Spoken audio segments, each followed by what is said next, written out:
Sa ngalan ng mga sanak sa Diyos Espiritu Santo. Amen. Maraming salamat o Diyos sa grasya na tanggap namin sa araw na ito. Amen. Kain tayo guys. Ang ulam ko, sinigang na anduhaw at pritong anduhaw.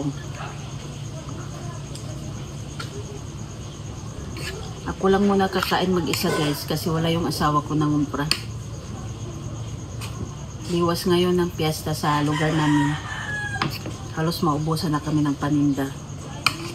Halos almost 1 week akong hindi nakapag-video dahil sa piyesta ng lugar namin nung 29-30.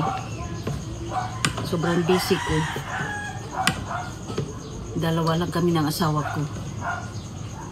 Wala akong time mag-video. Puro post ko picture lang. Nagmamadali kasi sa tampok ng mga taong bumibili sa tindahan namin.